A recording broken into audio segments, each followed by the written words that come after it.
Pointer again.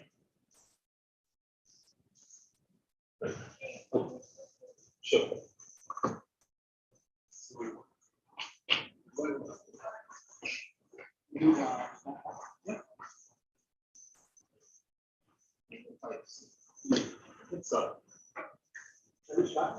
Yes.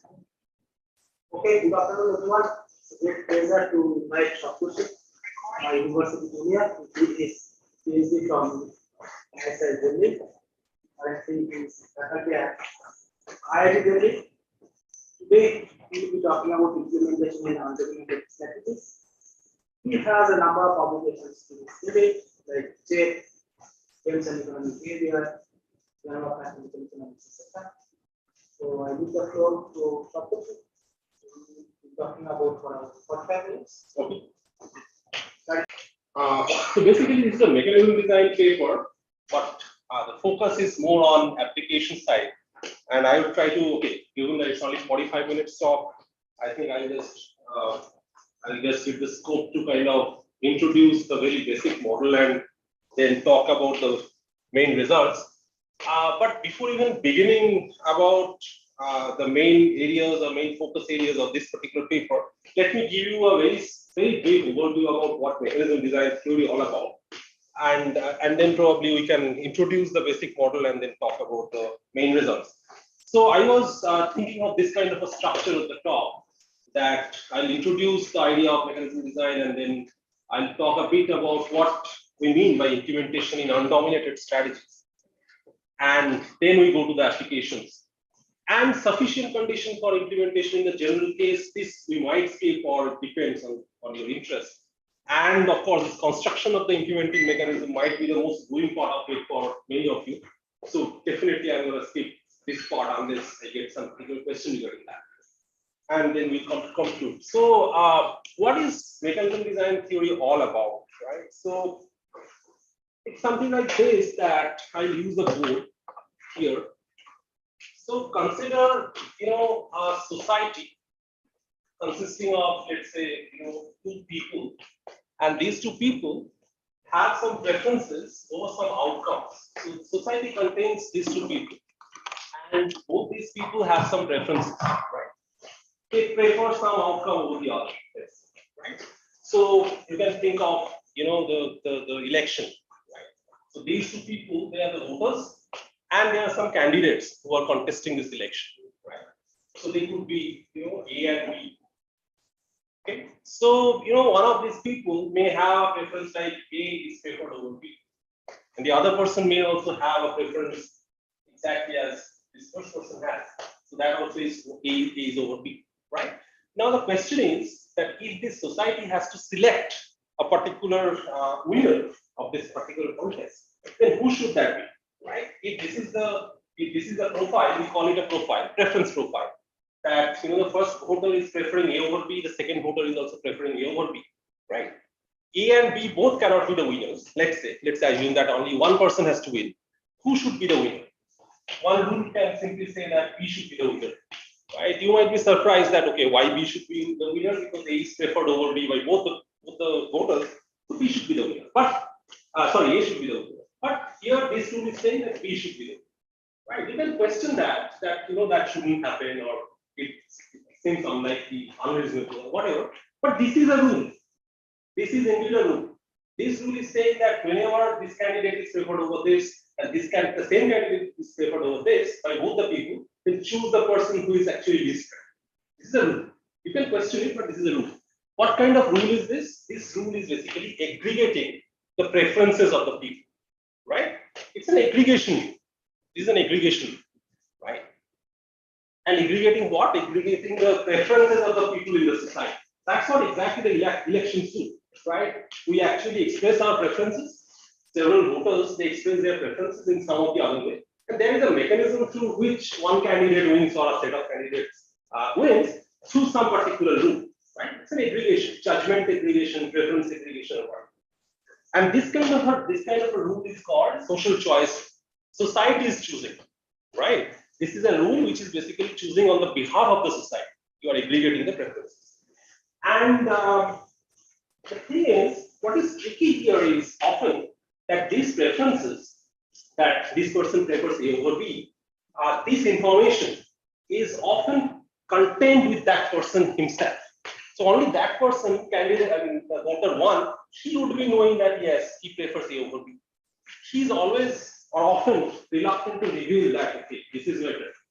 Right? Definitely, if you're gonna vote and you're gonna vote for only one person, you may not always be expressing your preferences to the others. Right? So basically, you're secretive about it. This is called private information in this literature. And if this is private information for both these people, right, then this rule that should here be, how will this rule at all come to know that these are the preferences of these people so that B should be the outcome? Okay. If this is actually out and open in the public that A is preferred to B by both the people, then the rule is saying that okay, B should be selected. But if it is at all not known that this is the preference of this person, this is the preference of the other person, then how will you even aggregate their preferences? Right? This is the basic problem of social choice theory. Or rather, this is the problem that social choice theory deals with. Okay, how? Social choice theory actually tries to look at this problem as a social problem or as a planner's problem. Okay, so you are actually responsible for conducting elections in the society, right? And what you want to do, you want to actually elicit the preferences of the people, and you have some rule in mind, and you want to apply that rule and just announce the winner, right? But people are very reluctant to announce their preferences. So what you do as a planner, you design a game. So what is a game? This game is basically a strategic situation, right? If this is the society and I am the planner and I want to actually implement this rule, there is a rule in my mind, right? That I want to aggregate all your preferences in this particular way. Okay, this rule I have in mind. I want to implement this rule. Okay? Now I can just simply ask you to reveal your preference. You may lie, right? In fact, it's likely that you will lie because it's strategy, right? And why do you lie typically? You always find beneficial to lie, often find beneficial to lie, because by lying, what you can do, you can align the outcome more towards your own preferences. There are several such examples, right? So I have to be clever too. I have to design this game in such a manner when this will be played by all of you, right? Then the outcome of this game will be exactly the same as the one I wanted. So for instance, in this kind of a profile, I wanted B, right? So my game should be played in such a manner, or the game should be designed in such a manner. When this person with AB plays the game, and this person with A over B plays the game, the outcome of the game is exactly. And it should happen not only for this A over B and A over B, for all such preference profiles. Basically, come what may be the situation in the society, whenever the society plays the game that I have designed, right? Unintentionally, you are actually coinciding with the outcome that I wanted. Right? That's the idea. That's the idea, very loosely. Okay, of mechanism design. The game that I designed, that is the mechanism. Right? Mechanism is nothing but a game where I am kind of inducing all of you to play the game. Right? You are voluntarily participating. It's not coercive that I am forcing you to play. Right? You are voluntarily participating, and you are choosing some sort of an equilibrium behavior in that game. And the outcome of the game is exactly the outcome that I wanted to happen. These are crux of mechanism design. By the way, I should give a disclaimer here. This paper has been presented several times, and the last time it was presented by my author Nozomu, whose slides I'm using, so my interpretation might vary from, or it may change a bit, from what he has written here. Okay, so these are the examples of what I have been just talking about. That as a planner or as a designer, you may want to actually achieve several objectives in the society. Here, your objective was to actually implement a particular type of routine, right? But it can actually be as general as maximizing the revenue from the auction. So suppose you are an auctioneer, you have an object to sell, right? What should be your objective?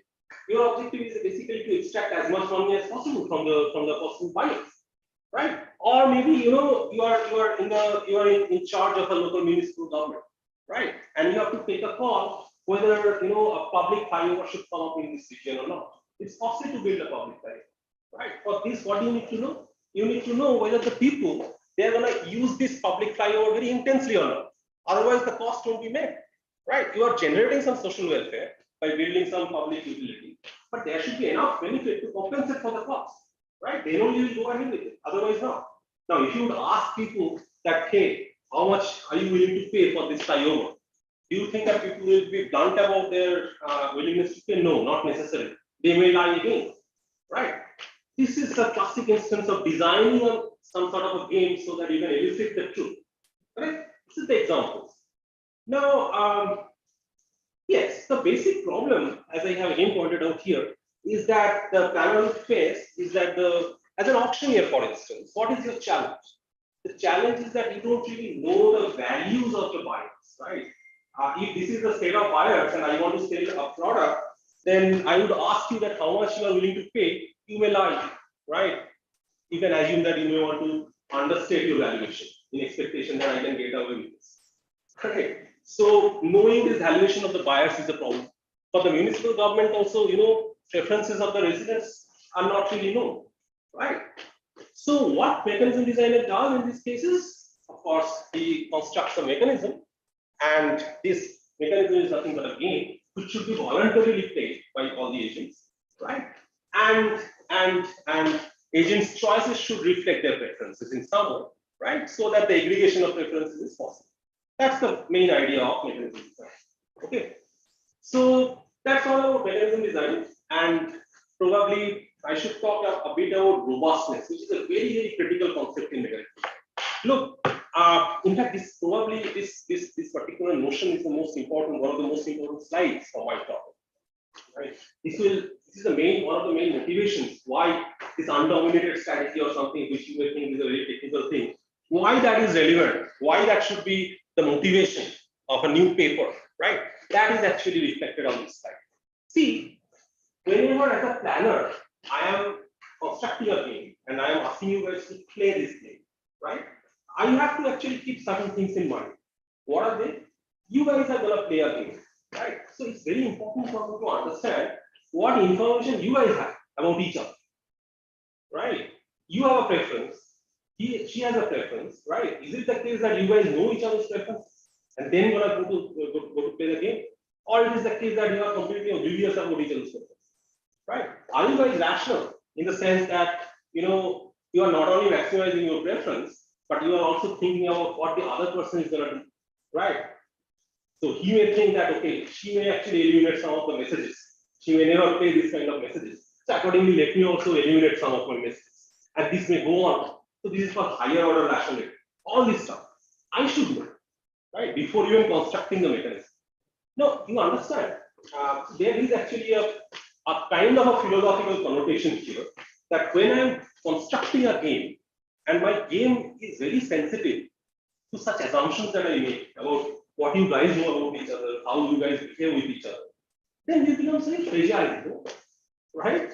That means what? If my game is successful based on certain assumptions about you knowing about her, she knowing about him, like all these things, then if one of the assumptions would fail, then the entire mechanism will collapse. Right? So that is the main issue of mechanism design. So the point is the mechanism should be robust. Robust to what? Robust to such kind of assumptions. If you can construct a mechanism which is basically free of all these assumptions, or rather based on minimal assumptions about the information, about the rationality, then it's very robust, right? Even if it is the case that you don't care about what the other person's preference is, or you are not that highly rational, right? Still the mechanism would work, then it's good, right? Then it's not really going to be that fragile. You are a person. Yes, and if you refer to common knowledge of rationality. Correct. So, common knowledge of rationality and also higher order of rationality. So there are mechanisms which are actually dependent on higher order of rationality, right? So epistemic mechanism design and all these things. So they really assume that the agents or the society people, they're like bots, right? They really are programmed. The way they think about each other, the way they can update their beliefs, right? In a quite complicated manner, right? So obviously those assumptions, those kind of behavioral implications are interesting to study.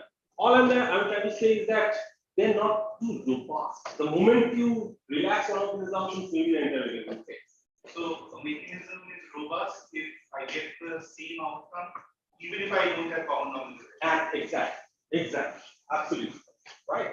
And that sets a platform for the motivation for this kind of an implementation notion. Look, dominant strategy implementation, right? I think this is the simplest possible notion of mechanism design, but very, very robust, right? What is this notion of dominant strategy implementation say? It's as simple as the following. So here is the idea.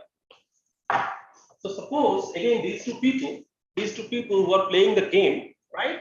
So they are playing a game where some strategies have been pinned down by the mechanism that you can choose between, let's say, row 1 and row 2, and column 1 and column 2, right? So these two people are playing this game. Okay. Now suppose for this player, who is the row player, for him, whenever he has some kind of a preference ordering, let's say A over B, this is his preference ordering, right? Then suppose the game is designed in such a manner that whenever he chooses this row, whatever outcome, whatever utility he gets, whatever payoff he gets, whatever benefit he gets, right? This X and correspondingly Y. X is always weakly better than Y.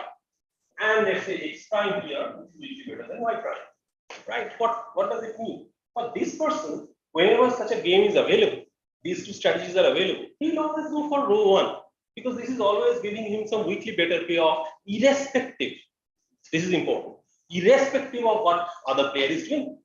Look, X is higher than Y, X prime is higher than Y prime. So he doesn't really need to care whether the other player is going to play C1 or C2. Right? So this is the dominant strategy. This is the dominant strategy.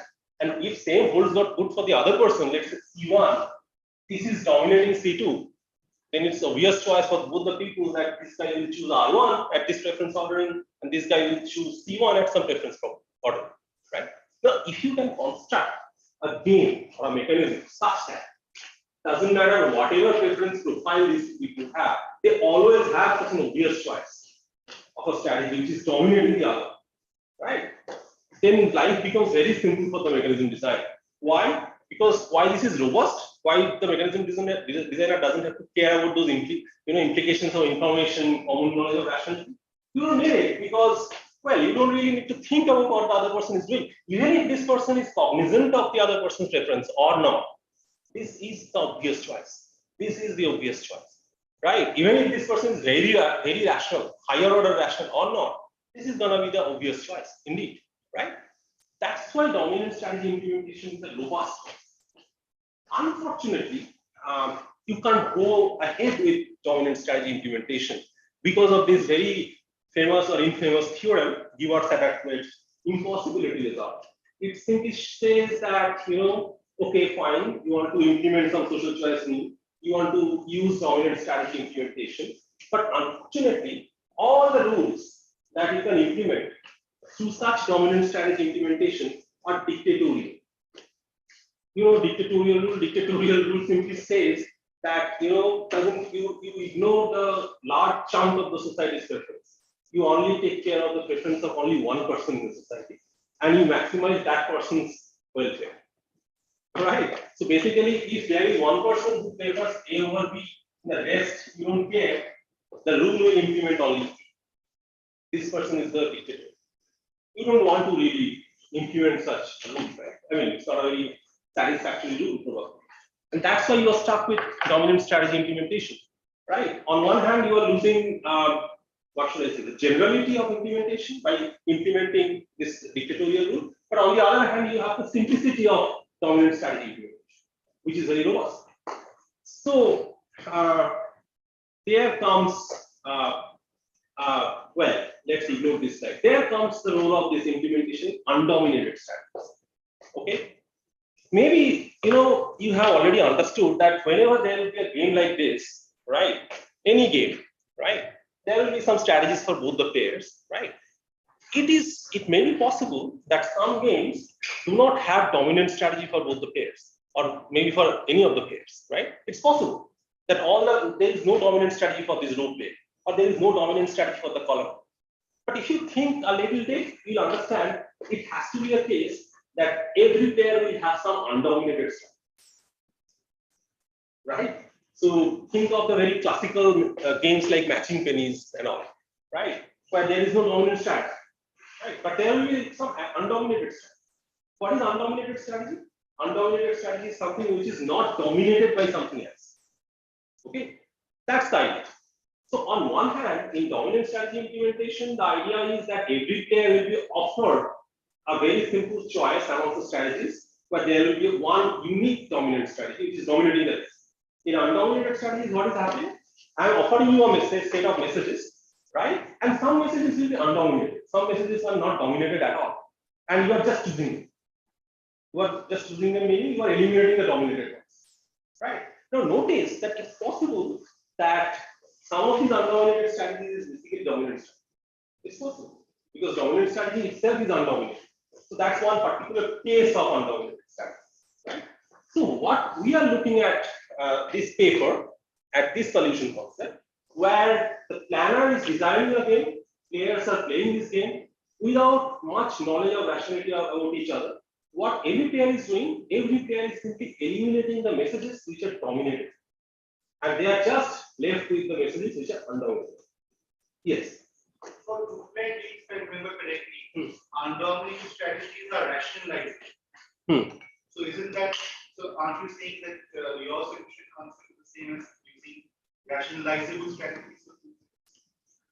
See, I mean, so rationalizability meaning basically, you know, if you apply the dominance probability kind of thing, then you are left with. So basically, by iterative elimination of dominated strategies, you are left with, right? It's possible. It's actually more general. Undominated strategies, the state of undominated strategies are more general. It's broader. Of course, it includes all those rationalizable strategies as well. So obviously, if you can implement some rule in undominated strategies, of course, you should be able to implement the rationalizable strategies as well. It becomes a part, right? So, but then, like, a follow-up question would be, so if you are implementing it in undominated strategies, there would be like belief structures for which it's not part of any sort of an equilibrium concept, right? Belief structure, sorry. So you might be implementing a social correspondence, which is out of equilibrium, and if you just have undomination there. Yes. As you rightly said, you're not relying on beliefs or any sort there is no belief. It's completely belief. or any sort of like best responses. Nothing. Exactly. So that you can implement, you might end up implementing social correspondence in equilibrium or like equilibrium, but there could be out of equilibrium implementation as well. And there cannot be out of equilibrium. That's the question, right? If you are actually constructing a game, and I would think of an arbitrary game like this, right, where there are, you know, some messages like this. Okay. Now, for this particular person, there is some R1, which is the preference ordering, right? And suppose this and this both are undominated at R1. And for this person, let's say it's R2, this and this, these are undominated. That means what? This and this, they are dominated, they're eliminated. For this person, these three are dominated, they're eliminated. So what are you actually gonna play? This person is gonna play this, and this person is gonna play this and this. What are you actually implementing? You are implementing this outcome, and this outcome. Yeah, all the differences it might be out of Yes. best response, right? Some generic best response dynamics to it, and it might not be part of that. So here there is no idea of best response, but if you are saying that yes, some of these outcomes you don't want, they are unwanted, then things become difficult, because obviously if you are constructing this game and this is the structure of the undominated strategies, then all these four outcomes will be implemented. Then basically you have to redesign the game so that you can eliminate. Suppose this is an outcome you don't want, but this will be implemented in this structure. So you have to redesign. Basically, you have to remove this message, but the moment you remove this message, the entire game needs to be redesigned. That is the difficulty of this particular solution. You are right. Right? Now, but that is the idea of this solution.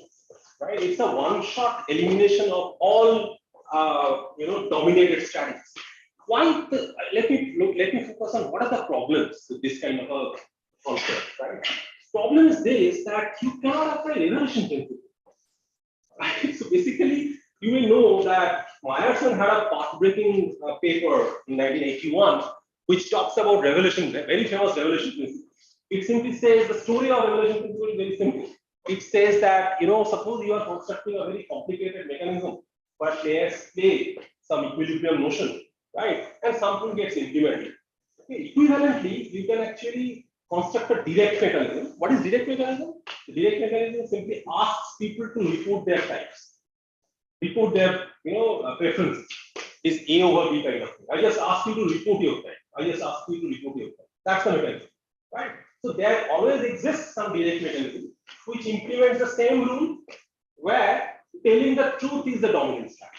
Telling the truth becomes the dominant strategy, right? But you understand that whenever you have a dominant strategy, this kind of a structure, this pair has a dominant strategy. It's a unique dominant strategy, right? This pair has a dominant strategy. It's a unique dominant strategy. There cannot be, assuming strict preference, right? There cannot be two dominant strategies, right? There can be only one dominant strategy, right? Which means the outcome will be unique. So basically, if you have the unique outcome, you cannot implement a set. Basically, what I'm trying to say is that if this is your dominant strategy, this is your dominant strategy, only this is getting implemented. Only one outcome is getting implemented. You cannot implement more than one. So basically, you cannot implement a social choice correspondence. Whenever the outcome, the society outcome, you want to be more than unique, you cannot implement it through dominant strategy. Right? And one particular reason behind this is that you cannot apply the evaluation principle. Basically, direct mechanisms don't work. How will it work? Because in direct mechanism, you are asking to report the preference ordering, right? Here, at a particular preference ordering, there can be more than one undominated strategy. Unlike dominant strategy, where there will be only one particular dominant strategy, right? So this is a bit of a technical difficulty. Not only technical difficulty, this actually is an intuitive difference between the concept of dominant strategy and undominated strategy. Right? Now, also the method space becomes large and all these things. Okay. So here in this paper, we will concentrate on finite mechanisms, right? As you can understand, this kind of mechanisms could be very large, even infinite, right? But let us focus on finite mechanisms. Now, the moment I say that let us focus on finite mechanisms, you may wonder that, okay, so this is an assumption. This is an assumption which is going to make our life extremely difficult. I will tell you why, right? So, let me give you a snapshot of the history of the literature in this area. So, this idea of undominated strategy implementation came up in 1992 in this paper by Jackson. Okay, the moment you introduce the solution concept in game theory, typically people would like to understand that, okay, if you are kind of implementing a particular rule, a particular solution concept, what are the conditions that should be satisfied, right? So, for instance, if you have a majority rule, all of you must be knowing about majority rule. It's a particular way of aggregating preferences, right? It's particularly in the election, right? Can we implement this majority rule by undominated strategies, right? Should it satisfy some conditions so that it can be implemented in undominated strategies? Problem is that the advancement in this particular area has been extremely slow. After 1992, it's Takuro Yamashita who published some papers in Review of Economic Studies and all, where he introduced the next condition after static resistance was introduced. Chain dominance was the next condition. Then in a paper in 2017, we introduced strong chain dominance. Basically, it's an advancement. But please remember, this was not sufficient conditions. They are all necessary conditions, right? Basically, a rule which is implemented in undominated strategies must satisfy these conditions. It's a necessary condition.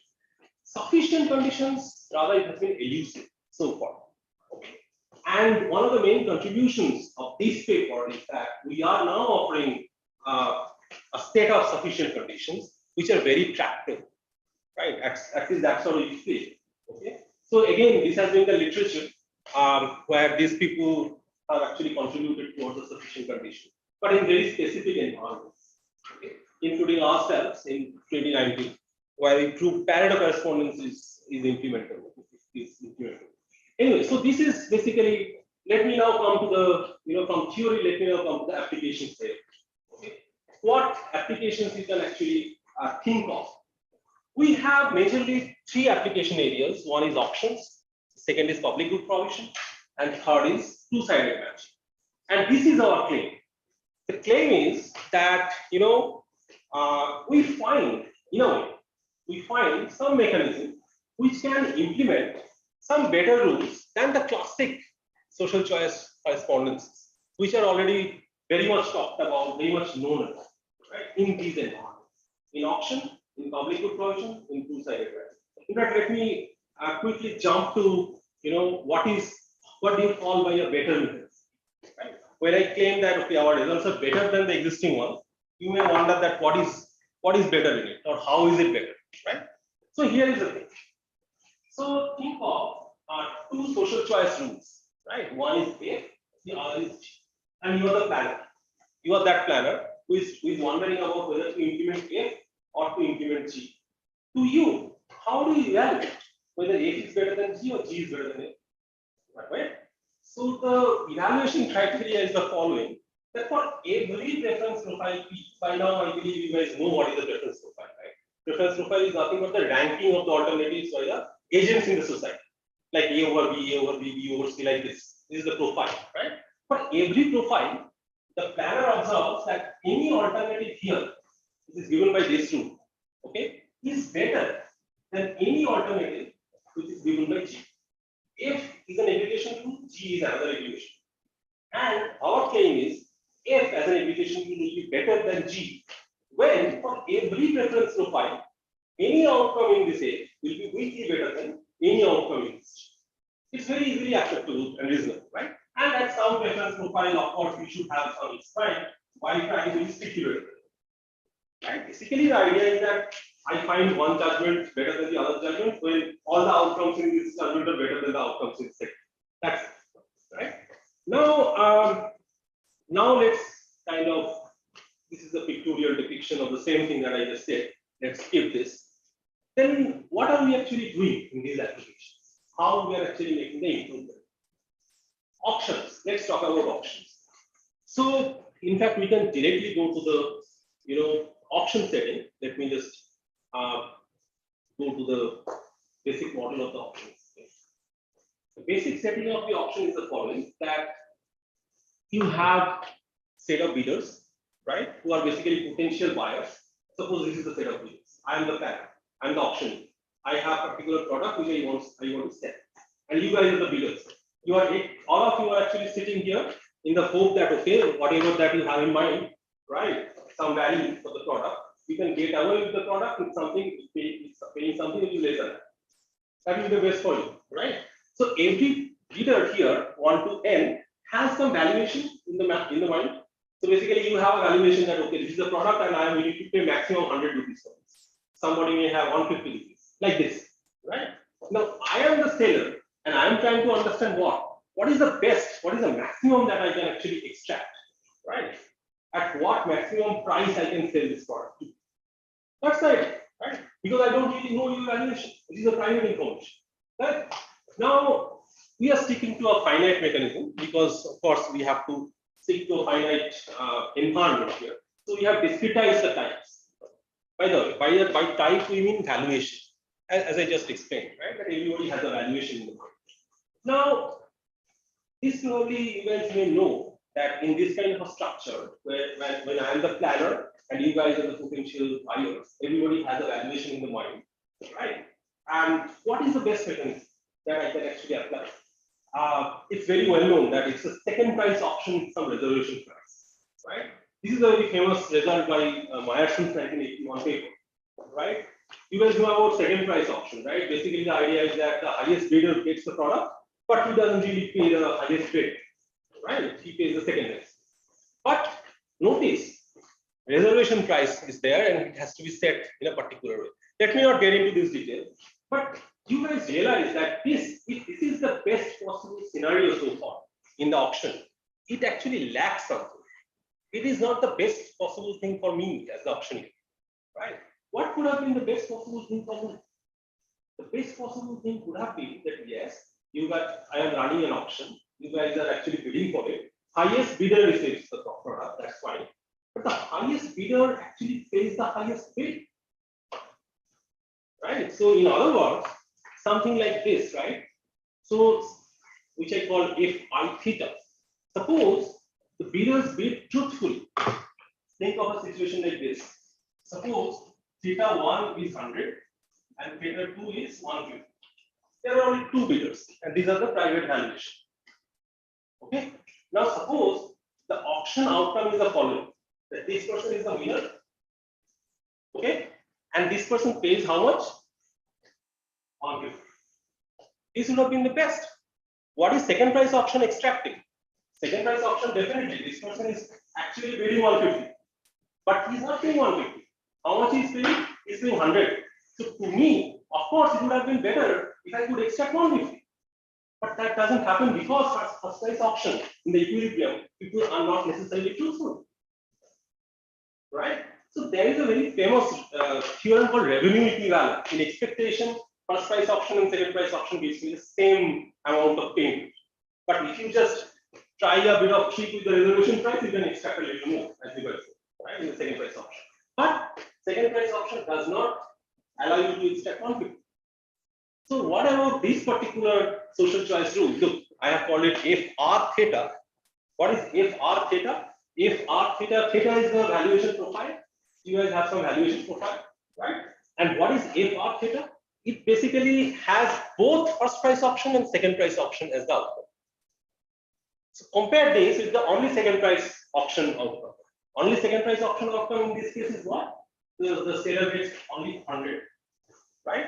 And what FR theta has, it not only has 100, it also has 150. Basically, it's a social choice correspondence. It has two outcomes.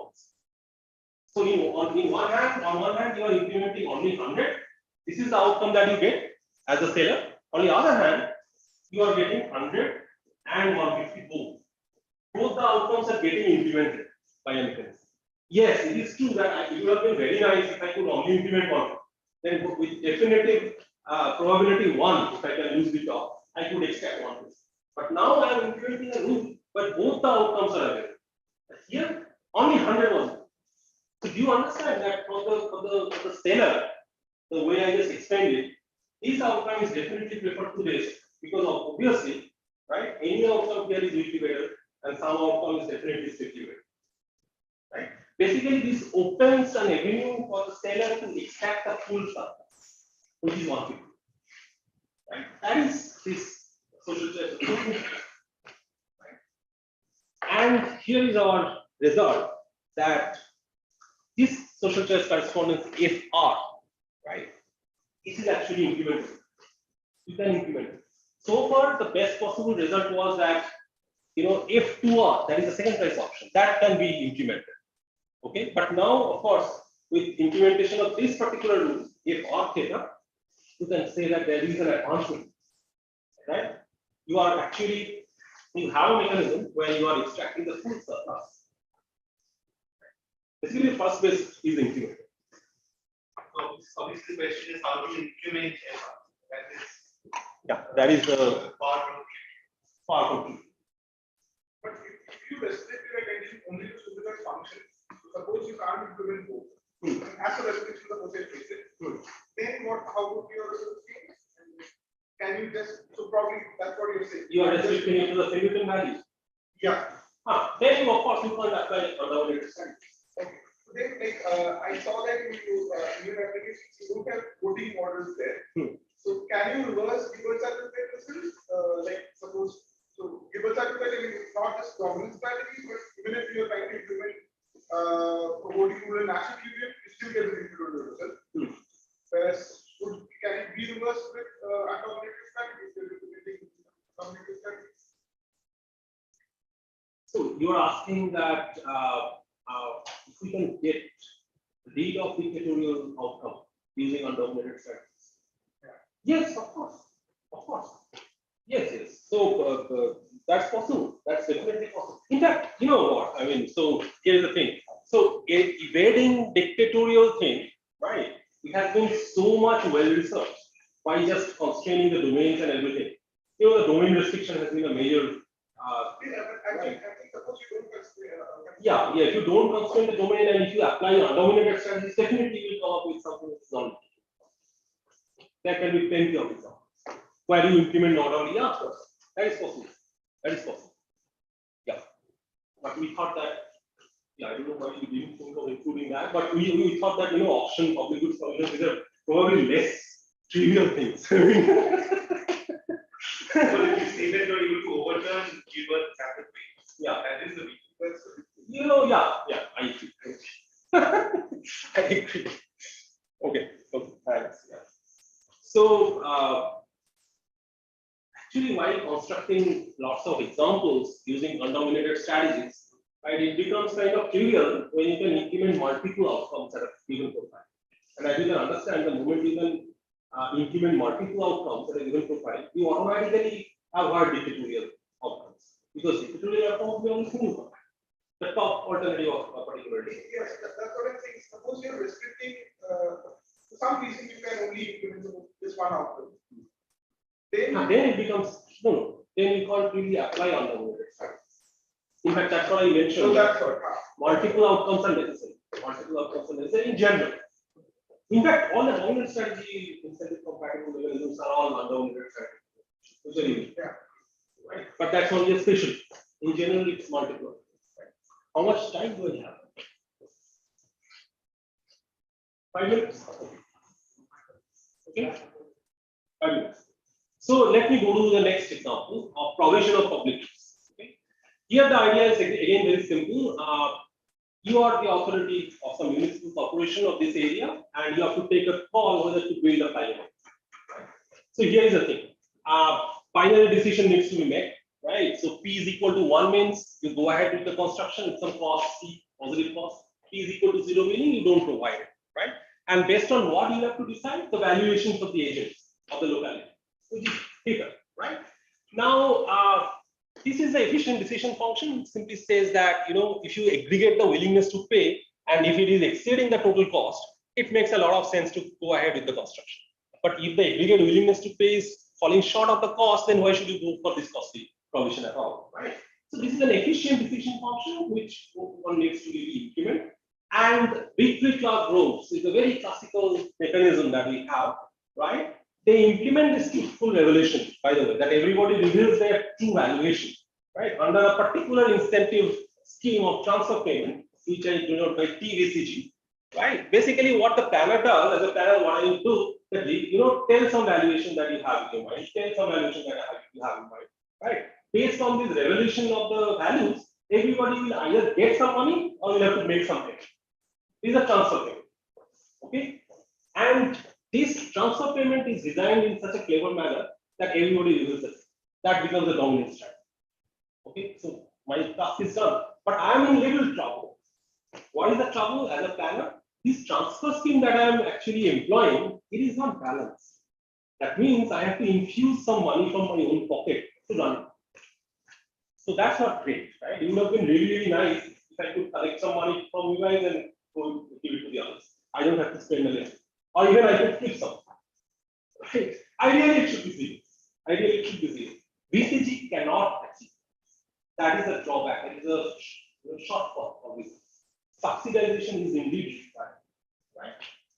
So probably you can immediately guess what is the first best, what is the improvement.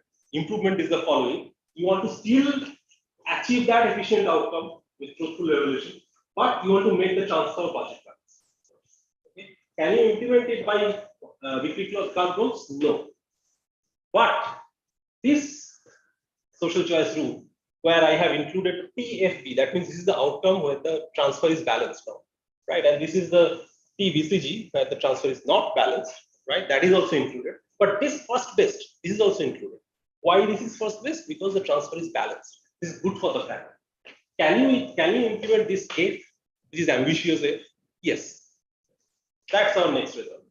That this rule is also implemented in undominated strategies. Let me quickly talk about two-sided matching. It's an interesting result. That's why I don't want to really miss talking about it. In 2 minutes, yes. So one thing I noticed is that your SSC comprises SCFs. Yes. That's a very interesting observation. So if you go through the proof, you will see why. Basically, you are building on the dominant strategy incentive compatible function. You are adding some more better outcomes and implementing it. I can't take SSCs and then take No. another SSC. No. Yes, sorry. Another, no, you can't do that. Okay. Yes, that's a good point, by the way. So what is happening in two-sided matching? So this is some environment, I don't know if you guys are familiar with. The idea is very simple. There is a state of men, there is a state of women, finite, right? So it's a marriage model. It's a standard marriage model popularized by Gale and Shapley. The idea is that this set of men, they want to get married to, right, some woman, the other set, right? So every man has a strict preference ordering over the set of women, and every woman has a strict preference ordering over the set of men, right? That is the idea. Now, matching, what the matching does, matching simply picks one man and matches with another woman. Either picks him or her single, or they match, right? Every pair is matched. That's the idea. Now, this matching mechanism, a lot has been done, and there are two very famous algorithms of organizing this kind of a marriage or matching or whatever it is. One is called man proposing, the other is woman proposing. The idea is that, okay, if it is the man proposing, meaning what? Every man, clearly says that, okay, these are the set of women that those are most preferred for me, right? And this set of women, what they do, they receive the proposals and they either accept it or reject. If they accept, if one of them accepts, then they get it. It goes on like that. Okay. So it leads to something called a man optimal stable matching or a woman optimal stable matching, depending on whether men are proposing or women are. Okay. Now, as the name may say, man optimal stable matching is what? A stable matching meaning nobody really wants to deviate from his or her current marriage. Okay, that's the idea. Now, what is man optimal? Interesting thing is that this man optimal stable matching, which actually follows from this men proposing to the women. Okay, these state of matching outcomes are the worst for the women, and woman optimal stable matching, which is the best for the women, those are the worst for the men. If you look at the preference orders. Okay, this is the interesting part or feature of this kind of stable matching model. Okay, now think about it. Man optimal stable matching. If you are implementing it, okay, as a planner, you may be a bit uncomfortable about it. Why? Because you are implementing man optimal stable matching while men are very happy, but women are not that happy, right? So it could be the case that as a planner, you want to have some outcomes which are different from men optimal stable matching, right? You want to add some stable matching where men optimality is not holding good. Maybe women optimal stable matching is also included, right? Now the thing is, what is there currently in the literature is that you can actually implement this man optimal stable matching in a dominant strategy incentive compatibility. Basically, it becomes strategic. Everybody reveals the truth. Okay, but what about implementing something like this, where stable matching set? That means set of all stable matchings are included, not only man optimal but also women optimal. Can you implement it? So here is our next result. You can actually implement this set, which is again an improvement. When it is an improvement, when the planner cares a little bit about the women's preference, you understand? He goes beyond male optimal stable. Okay. Now I should tell you that skipping this whatever theoretical contribution and all, I should give you a glimpse of the mechanism in 2 minutes, right? So you may not be able to obviously understand how it is done overall, but let me try to give you an idea. Okay. So this is the implementing mechanism. The earlier part is ignored. So here the mechanism, of course, is complicated, right? And let me tell you guys something. There is a generic mechanism. Right? You have seen 3 cases. One is public good provision, the other is matching, right? And the other one was option, right? In all these 3 cases, there is a single mechanism which works. Basically, the underlying crux mechanism is this one. We just apply it to various situations. How do we actually construct the mechanism? What we do is that we take the set of agents, and every agent is asked to announce 3 things. One is an integer, or given set of integers. Second is a color out of 3 colors: blue, red, and black. Okay, can name it anything. And the third is a preference order. So suppose this is the set of agents. As a player, what you have to do? You have to pick an integer, you have to pick a color, and you have to pick a preference ordering. That means you have to say some preference over the outcomes. Okay. Based on that, we are actually constructing the entire mechanism. How? We are using your integers to actually decide through something called extended modular game which sub mechanism will we take. Look, these are all sub mechanisms. we have constructed some small mechanisms. Okay, which of these sub-mechanisms will be played? It will be decided by the integers that you announce. Now will be the role of the color that you have announced. If you have announced blue or red or black, based on that, in a mechanism you understand, it has some strategies for every player, right? In this, and every such game can be represented, let's say, like a matrix, right? Within this matrix, so you have decided on the matrix based on these announced integers, right?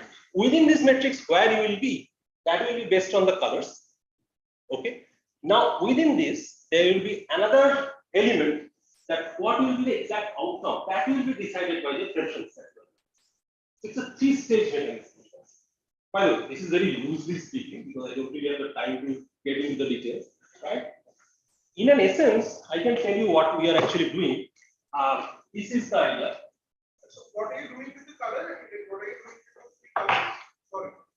So the colors, let me actually go to the, so here, if you look at this, see, these are the sub-mechanisms. This is one mechanism, this is the other mechanism. Okay, look, we started with basically here, this mechanism is basically a little modified version of the direct mechanism. Direct mechanism meaning these 1, 2, 1, 2, 1, 3, 1, 3, these are all the direct mechanisms. Okay, now we have changed the outcome here, 1, 2, 2, 2, 1. Okay, so this is one particular sub-mechanism, and in the next sub-mechanism, we have actually changed the outcomes in 3 places. Fine. Now, if you notice for this color thing, R, G, and B, sorry, it's not black, red, green, and blue. That's what we are using here. Blue is always made undominated using the truth revolution. Okay, green is something which also we want to make undominated, but in the very basic structure, when it is a direct mechanism, it is not undominated. It gets dominated by blue. With the help of red of the other player, we make it undominated by just changing this outcome.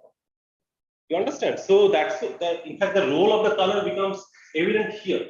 If you look at observation 2, in both these sub-mechanisms, announcing false preference. So suppose you have a preference, right? A over B over C. So if you announce some false preference, let's say B over C over A, then it becomes dominated by a blue message at the true preference. So blue message always, if itself is undominated, it also dominates such kind of a false announcement. See that it's like a flagging kind of a thing. Yeah. It is really a flagging kind of thing, right? And we also maintain that G message is also undominated, the true preference.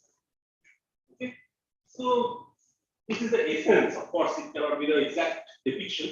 This is an essence. But ultimately, what we do with this sub-mechanism, this is something that you were asking me.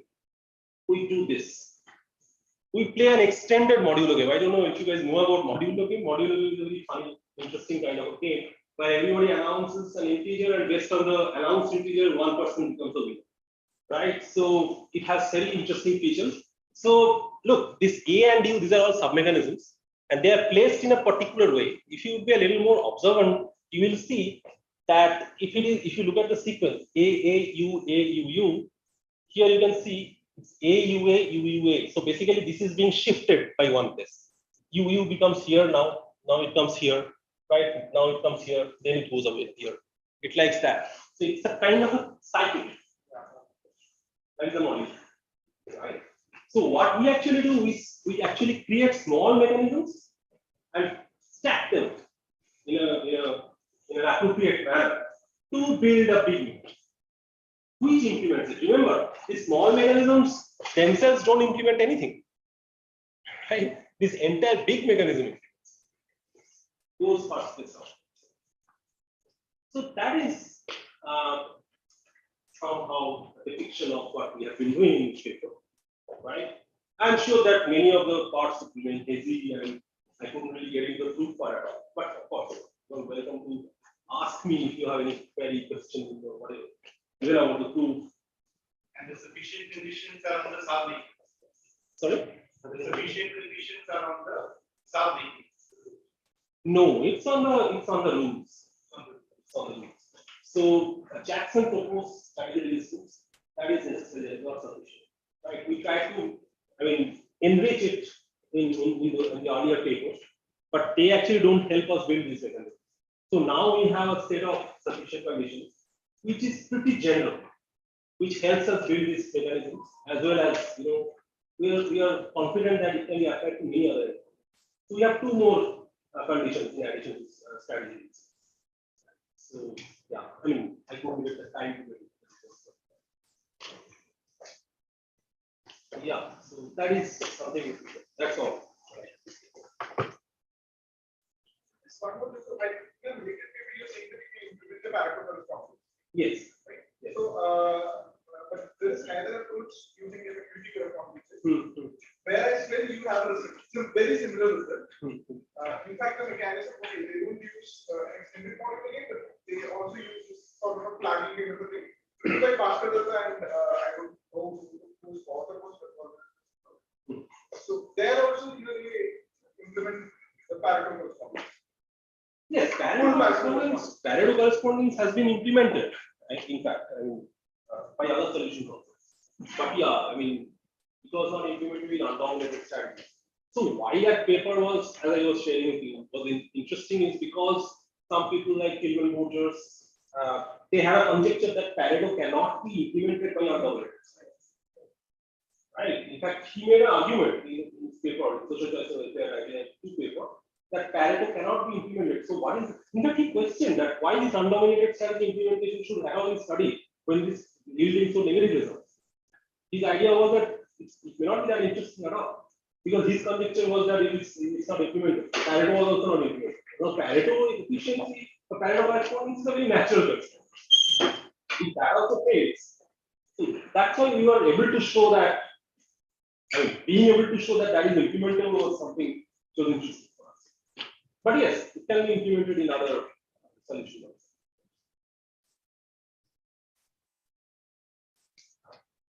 Just say, Sure. very aside for Right. so is it possible that a particular player or who wants to take advantage of the figure 2 of 150, so creates a non-dominated space, and then that will help that person to slowly move into a 150 kind of a dominated. Can they, then as an aside, if someone wants to take advantage of this space, like for example, why is it that corporate players invest in lawmaking? The lobby with the government or with the state, so that they help making law. So they will first make a law which will move to a non-dominated space, and then slowly make laws which will move further into a dominated state, but that will go away from 100 to 100. Oh, yeah, that's that's an interesting question, and I think what you are probably talking about is how if I have a valuation of 100 today, maybe it goes to 150 or the other way around, right? It's some evolutionary approach of so valuation revision, right? That I have some valuation, and over time, when I interact with the others, then my valuation gets revised. Okay, so if I start with 100, then it may become 150, or if I start with 150, it will go down, right? So there could be a completely different approach where I actually can modulate like pairs interact with each other, right? And you start with some valuation of 150. Eventually, as you play more and more, you learn that your valuation is not that much. It kind of goes down, right? Basically, it's reinventing your own valuation in some way. Okay, so something that was dominated at some point of time that has now become dominated. It's possible. I mean, it's possible to model in that. In fact, there are literature not exactly addressing this problem. There is a rich literature which talks about implementing something. Here, everything is about implementing a rule, right? Implementing something over time, gradually, in an evolutionary manner, where people do actually learn over time how to behave in a best possible manner with the others. Okay, so that is actually evolutionary implementation. Where this kind of thing, what you're saying, valuation revision or learning his own valuation is possible. I mean, that's very much a plausible question. And this another sort of a query for clarification again aside. So is undominated strategy somewhere basically trying to say that we are going into a mixed strategy or a mixed? No, actually not. So again, I'm sure that it's a very natural question, because you have a set of messages which are undominated. Okay, unlike dominant strategy where there is only one message which is dominant, right?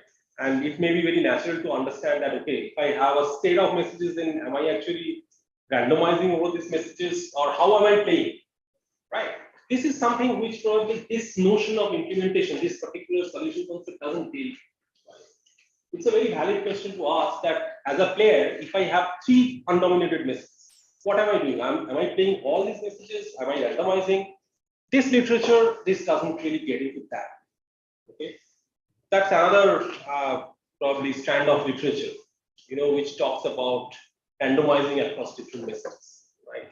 So, but here in this particular solution concept, we don't get into it. Basically, we just leave it that okay, 3 messages are undominated. All 3 are actually equivalent to, in a way. All 3 are equilibrium messages. But yeah, I mean that's an interesting point probably one can think of the next step. Right?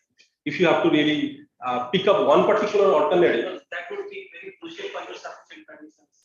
not for sufficient conditions, because the sufficient conditions are actually on F, which is the social choice correspondence, where the multi-value is important.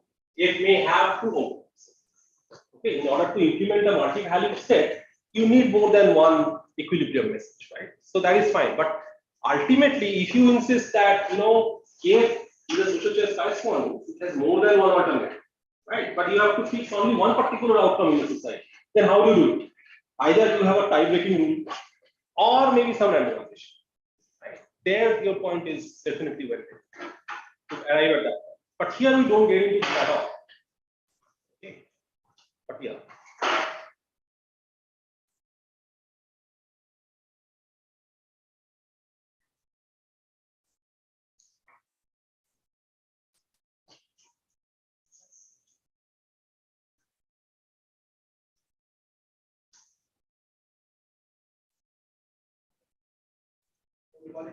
Okay, sure. Thank you. Thank you very much. Thank you.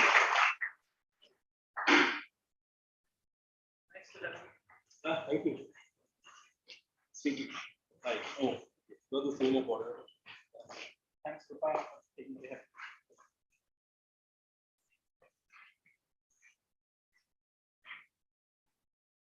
Are you staying there for some time?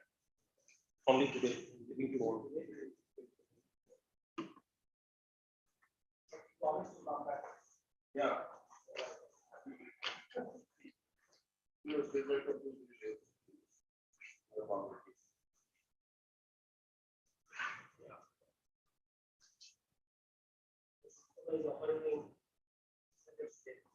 I'll be very happy to take it up next time. I'll definitely keep it in mind and spend some time. Actually, I was planning to extend it a bit, but tomorrow, actually, day after tomorrow, there are these it's a sacrosanct to be there. Can't really have a better, which I could. Semester. But you have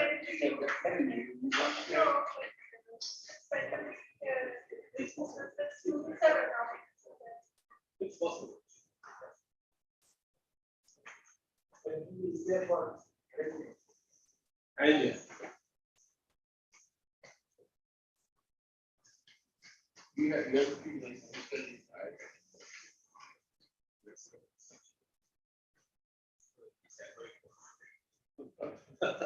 I hope the recording is on. Very clever. The recording is on. That is yeah, it is over. yeah, because you should have. It's still doing right. If respond by saying stop recording. Should not be the next stop recording. Yeah.